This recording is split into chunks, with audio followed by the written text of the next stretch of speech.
السلام علیکم ورحمۃ اللہ وبرکاتہ۔ الحمد للہ والصلاة علی رسول اللہ صلی اللہ علیہ وسلم۔ محترم ناظرین، قابل احترام سامعین، ہم نے اپنی پچھلی ویڈیو میں یہ بات آپ سے عرض کی تھی کہ محرم سے متعلق کچھ سیریز ہم چلائیں گے، اور اس سلسلے میں اب تک 3 ویڈیوز آپ کی خدمت میں پیش کیے جا چکے ہیں۔ ایک اہم اور بہت ہی ضروری مسئلے سے متعلق اس بات کو آپ کی خدمت میں پیش کرنے کے لیے حاضر ہوا ہوں۔ عام طور پر سنی مسلمانوں میں بھی محرم الحرام سے متعلق کچھ غلط باتیں اور غیر شرعی باتیں مشہور بھی ہیں، رائج بھی ہیں۔ سنیوں میں بیشتر لوگوں کا یہ ماننا ہے کہ محرم اور اس کے ابتدائی 10 دن یہ سوگ منانے اور غم منانے کے ایام ہیں۔ شہدائے کربلا کے نام پر سبیلیں لگانا، شربتیں بانٹنا، یہ محرم کے 10 دن اور بالخصوص 10ویں تاریخ کا اہم ترین عمل ہے۔ یہ کچھ لوگوں میں مشہور ہے اور رائج بھی ہیں، لوگ عمل بھی کرتے ہیں۔ اور تعزیہ بنانا، علم بنانا، علم اٹھانا، علم دیکھنا، یہ ساری باتیں وہ ہیں جو مسلم عوام میں شیعوں کے ساتھ میل جول کی بنیاد پر آ چکی ہیں۔ آئیے ہم اس کی حقیقت جانیں اور اس سلسلے میں تاریخی شواہد کے ساتھ قرآن و سنت کی روشنی میں جو حکم ملتا ہے وہ آپ کی خدمت میں پیش کرتے ہیں۔ محترم ناظرین، سب سے پہلی بات، کیا محرم الحرام غم کا مہینہ ہے؟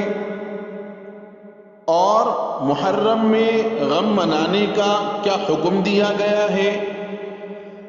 اس سلسلے میں یہ بات ذہن میں رکھنی چاہیے کہ حضرت حسن و حسین رضی اللہ عنہما ہی نہیں بلکہ سارے انبیاء کرام، خصوصاً خلاصۂ کائنات سید الانبیاء حضرت محمد الرسول اللہ صلی اللہ علیہ وسلم اور حضرت علی رضی اللہ عنہ ہی نہیں، سارے صحابہ، خصوصاً خلفائے راشدین اور سلف صالحین کے تمام اولیاء کرام، خصوصاً ہر صدی کے مجددین، فقہاء اور محدثین کی وفات یا شہادت، ان کی دنیاوی حیات والی موجودگی کی برکتوں سے محرومی کے اعتبار سے غم ہونے کا باعث ہے۔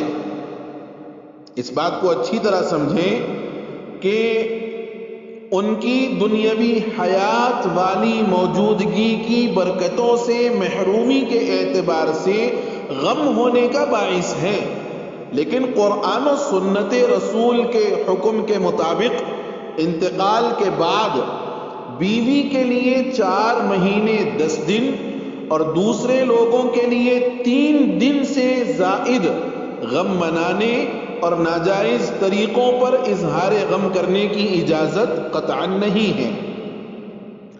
چنانچہ اللہ تبارک و تعالیٰ کا ارشاد ہے، وَلَا تَحْسَبَنَّ الَّذِينَ قُتِلُوا فِي سَبِيلِ اللَّهِ أَمْوَاتًا بَلْ أَحْيَاءٌ عِندَ رَبِّهِمْ يُرْزَقُونَ، یعنی جو لوگ اللہ کے راستے میں دین کے واسطے قتل کیے گئے ان کو دیگر مردوں کی طرح مردہ خیال مت کرنا، بلکہ وہ لوگ ایک امتیازی زندگی کے ساتھ زندہ ہیں، اپنے پروردگار کے پاس مقرب مقبول ہیں، ان کو رزق بھی ملتا ہے۔ سورۃ النساء آیت نمبر 169۔ اور جیسا کہ رسول پاک صلی اللہ علیہ وسلم کا ارشاد ہے، لیس منا من ضرب الخدود وشق الجیوب ودعا بدعوى الجاہلیہ، یہ حدیث بخاری اور مسلم دونوں کی ہے۔ حضور یہ فرما رہے ہیں کہ جو شخص چہرے پر مارے اور گریبان پھاڑ لے اور زمانے جاہلیت کی طرح واویلا مچائے وہ ہم میں سے نہیں ہے۔ تیسری چیز شیعہ حضرات کی ایک کتاب فروع کافی میں حضرت حسین کے پوتے حضرت محمد باقر رحمت اللہ علیہ، جن کو شیعہ حضرات اپنا امام مانتے ہیں، وہ روایت فرماتے ہیں کہ حضور صلی اللہ علیہ وسلم نے حضرت فاطمہ الزہرا رضی اللہ عنہا سے فرمایا، جب میں وفات پا جاؤں تو غم میں چہرہ نہ نوچنا، بال نہ بکھیرنا اور ہائے ہائے سے نہ رونا اور مجھ پر رونے والیوں کو نہ بلانا۔ اسی طرح حضور کا ارشاد ہے کہ تم شیطان کے جیسی چیخ و پکار سے بچو۔ پھر فرمایا جب غم بھیگی آنکھ اور دل سے ہو تو اللہ تعالیٰ کی جانب سے ہوتا ہے اور رحمت ہے، اور غم کا اظہار جب ہاتھ اور زبان سے ہونے لگے تو شیطان کی طرف سے ہوتا ہے۔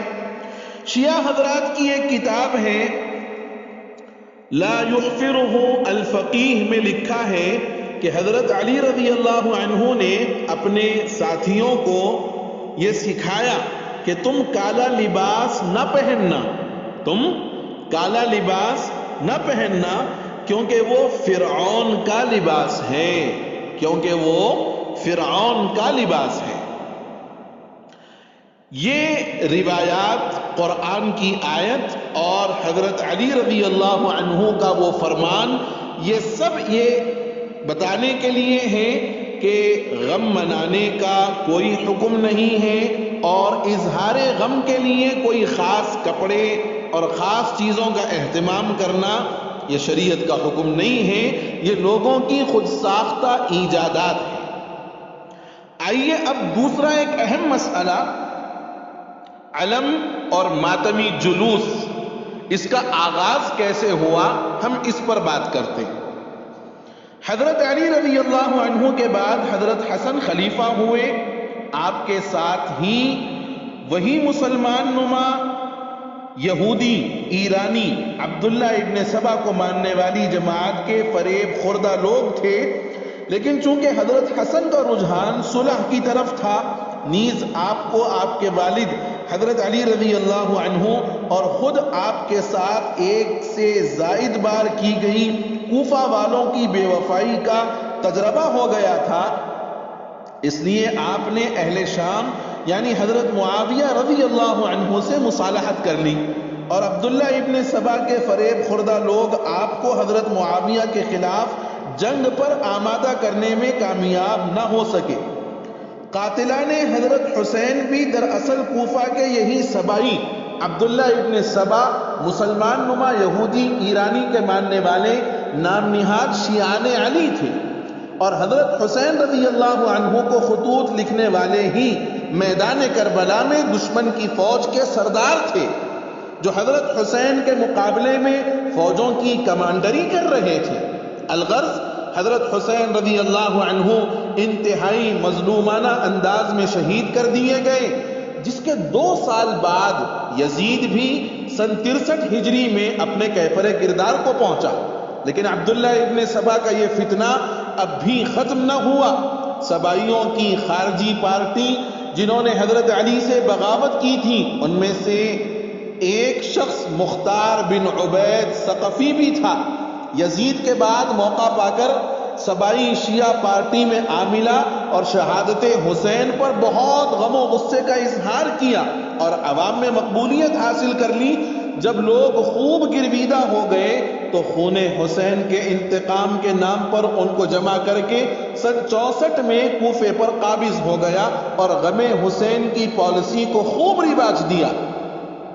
اس سلسلے میں بہت سی بدعات ایجاد کی، جاہلیت کی رسوم یعنی سوگ منانا، ماتم کرنا، سینہ کوبی کرنا وغیرہ وغیرہ، ان چیزوں کو خوب پھیلایا کیونکہ اسی پالیسی سے اس کو حکومت ملی تھی۔ پھر سن 65 میں اس نے نبی ہونے کا دعویٰ کر دیا، سرکاری کاغذات میں خود کو مختار رسول اللہ لکھنے لگا، نعوذ باللہ من ذالک۔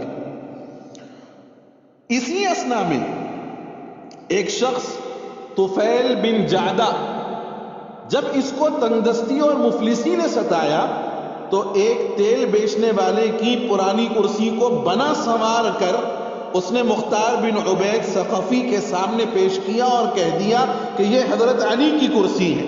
مختار بن عبید ثقفی نے اظہار محبت علی کی پالیسی کے تحت اس کو بہت انعام دیا اور اس کرسی کا نام تابوت سکینہ رکھا اور یہ مشہور کیا کہ خدا نے تمہارے لیے یہ کرسی نازل کی ہے۔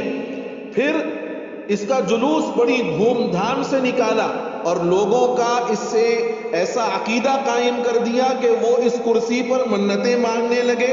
طفیل بن جادہ خود کہتے ہیں کہ مجھے اپنی اس حرکت پر بہت افسوس ہوا کہ میری ذرا سی حرکت سے کتنا بڑا فتنہ اور گمراہی پھیل گئی۔